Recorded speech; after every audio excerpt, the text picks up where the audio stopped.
मेरे प्रियो, मैं आज आप सभी से बातचीत करूंगा मत्ती रचित सुसमाचार 7 अध्याय उसके 21वें पद से।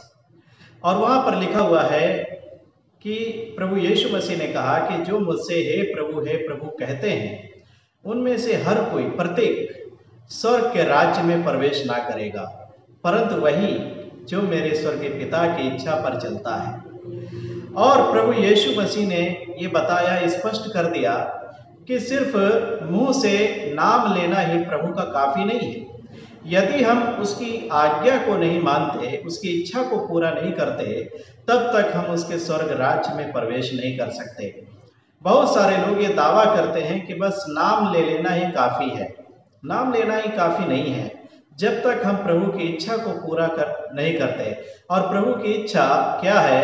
उसके वचन में जो उसकी आज्ञा है, जो आज्ञा हमें मिली है, उसको मानना, उसको पूरा करना, उसको अपने जीवन में लागू करना, ये उसकी इच्छा है कि हम उसकी आज्ञा के अनुसार चलें, जीवन बिताएं और उसकी इच्छा के अनुसार, उसकी आज्ञा के अनुसार अपने जीवन को नियंत्रित करके अपने कार्यों को करें। इस पृथ्वी पर प्रभु की आज्ञाओं के नियंत्रित हमारा जीवन होना चाहिए। हालेलुया।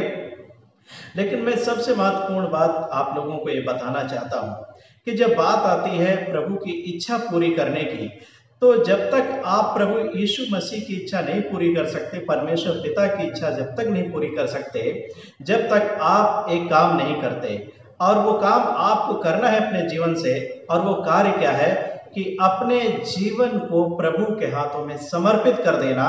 मतलब जब तक आप अपना समर्पण प्रभु को नहीं करते, तब तक आपके लिए एक ये बहुत बड़ा चैलेंज है कि आप कभी भी प्रभु परमेश्वर पिता की इच्छा को पूरा नहीं कर सकते, उसकी आज्ञा को नहीं मान सकते।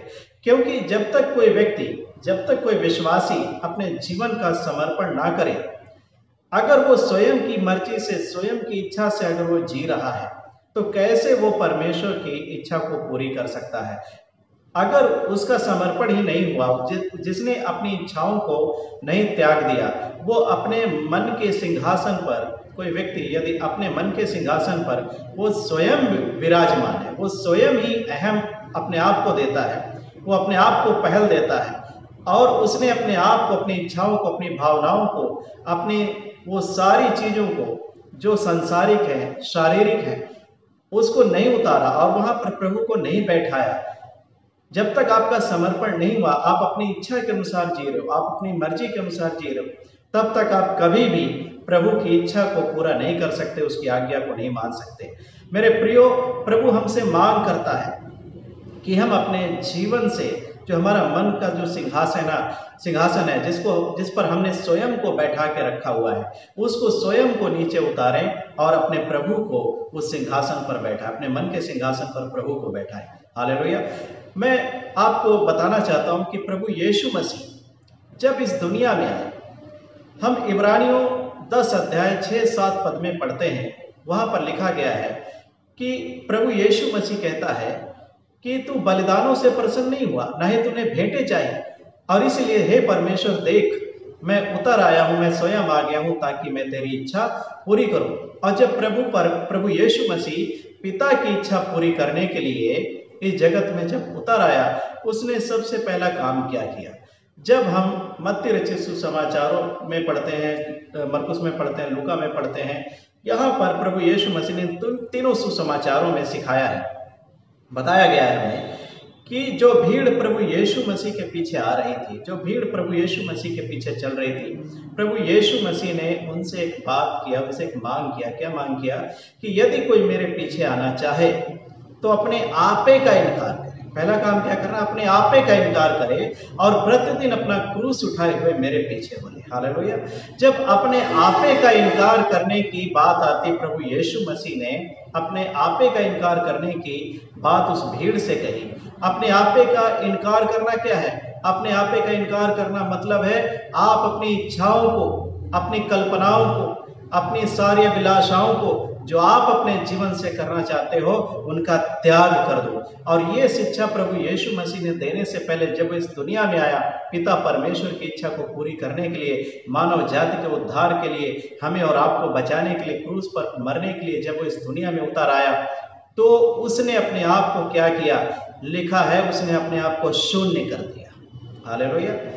जिस व्यक्ति ने अपने आप को परमेश्वर पिता के सामने समर्पित कर दिया, दे दिया, सौंप दिया, उस व्यक्ति के अंदर एक चीज होती है, वो एक कार्य करता है। वो क्या करता है? जब समर्पण कर दिया, अपनी इच्छाओं का, सारी चीजों का त्याग कर दिया, वो अपने आप में खाली हो गया, शून्य हो गया। किस लिए? ताकि वो पिता की इच्छाओं को वहां पर क्या करे, अपने मन से सारी अपनी इच्छाओं को खाली करके, त्याग करके, पिता की इच्छाओं के सामने अपने जीवन का समर्पित करके अपने जीवन से उसको क्या करे, पूरा करे। हालेलुया। और प्रभु यीशु मसीह जब परमेश्वर पिता की मानव जाति को बचाने की जो इच्छा थी पिता परमेश्वर की, उसको पूरा करने के लिए जब वो उतर आया, तब उसने क्या किया? अपने आप को शून्य कर दिया। मतलब अपने आप को खाली कर दिया। अपनी सारी इच्छाएं, सारी सुख सुविधाएं जो स्वर्ग में थी उसके सामने रखी हुई थी, वो सब कुछ स्वर्ग का सुख छोड़ करके, वो सारा महिमा त्याग करके प्रभु यीशु मसीह दीनहीन मनुष्य बनकर इस जगत में उतर आया। उसने शून्य की अपनी इच्छा को त्याग कर दिया, खाली कर दिया और पिता की इच्छा के सामने समर्पित कर दिया अपने आप को, ताकि पिता परमेश्वर की इच्छा पूरी करे। हालेलुया। जब तक कोई एक विश्वासी इस प्रकार से अपने जीवन का समर्पण नहीं कर देता प्रभु के सामने, तब तक कभी भी वो विश्वासी प्रभु की इच्छा को पूरी नहीं कर सकता, परमेश्वर की इच्छा के अनुसार नहीं चल सकता। इसलिए मेरे प्रिय भाई बहनों, मैं आपके सामने प्रभु के कुछ वचनों को रखना चाहता हूं। जब हम रोमियो 12 अध्याय उसके पहले पद को पढ़ते हैं, वहां पर लिखा हुआ है कि मैं तुम्हें परमेश्वर की दया को स्मरण दिलाकर विनती करता हूं। हे मेरे भाइयों, पौलुस कहता है, हे मेरे भाइयों, मैं तुम्हें परमेश्वर की दया को स्मरण दिला करके विनती करता हूं कि अपने शरीरों को जीवित, पवित्र और परमेश्वर को भावता हुआ बलिदान करके चढ़ाओ, यही तुम्हारी आत्मिक सेवा है। हालेलुया। पौलुस कहता है कि अपने आप को परमेश्वर के सामने, उसके जो वेदी है उस पर समर्पित कर दो, जैसे कि अब्राहम ने परमेश्वर की आज्ञा के अनुसार अपने पुत्र इसहाक को होम बलि करने के लिए मोरिया पर्वत पर लेकर गया। हालेलुया। दाऊद पहला इतिहास 29 पद में, उसके 5वें पद में, 29 अध्याय के 5वें पद में कहता है कि कौन अपने आप को अर्पित कर देता है।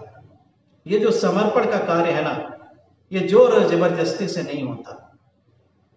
ये हमारी आत्मा को जो विश्वास होता है मसीह पर, उसके जब हम प्रेम को पहचान जाते हैं, उसकी इच्छा को जान जाते हैं, और जब पवित्र आत्मा हमारे अंदर उत्पन्न करता है कि हम अपने जीवन को समर्पित करें, तब एक व्यक्ति, एक विश्वासी भाई बहन अपने जीवन को समर्पित कर सकता है। हालेलुया। और ये कार्य सभी को करना है। इसलिए पवित्र आत्मा से इस बात के लिए बोझ मांगो, इस बात के लिए प्रभु से पूछो, अगुवाई मांगो कि वो आप अपने जीवन को प्रभु के सामने समर्पित करना चाहते हो। ये कार्य कोई जोर जबरदस्ती से नहीं, दबाव से नहीं, उत्तेजनावश नहीं होता है, अचानक नहीं होता है। पूरा सोच समझकर हम अपने आप को प्रभु के सामने समर्पित करें, बलिदान करें। इसमें अपने आप को शून्य करना है, खाली करना है, अपनी इच्छाओं को त्यागना है और मसीह की, परमेश्वर पिता की इच्छाओं को पूरी करने के लिए उसके सामने अपने आप को सौंप देना है, समर्पित कर देना है, जैसे कि मसीह ने किया। हालेलुया। जब तक एक विश्वासी भाई बहन अपने जीवन को परमेश्वर के सामने समर्पित नहीं कर देता, तब तक कभी भी आप प्रभु की इच्छा को पूरा नहीं कर सकते। मेरे प्रिय भाई बहनों, परमेश्वर हमसे चाहता है कि हम सभी परमेश्वर की इच्छा को पूरा करें, उसकी इच्छा के अनुसार जीवन बिताएं। जब तक हम इस धरती पर अपने सारे जीवन के दिनों में हम प्रभु की अधीनता में, उसके प्रभु की आज्ञा के अधीन होकर के उसकी आज्ञा के अनुशासन में हम जिए, ताकि हम उसकी इच्छा को पूरा करें। अपने सारे अभिलाषाओं को, सारी कल्पनाओं को, सारी बातों को छोड़ दीजिए, त्याग दीजिए। आप अपने जीवन का समर्पण प्रभु के सामने करिए, ताकि प्रभु क्या करे, हमें अपने हाथों में एक मिट्टी के समान ले, और जैसे कुम्हार एक योग्य बर्तन बना देता है, वैसे प्रभु हमें रचे और बनाए। हालेलुया। ताकि हम एक आदर के पात्र हों, जो प्रभु की इच्छा पूरी कर सके, जिससे परमेश्वर प्रसन्न हो और हम अनंत जीवन का प्रतिफल पाकर उस प्रभु के साथ युगानुग राज्य करने वाले हों। हालेलुया। प्रभु आप सभी को आशीष दे। सबको जय मसीह।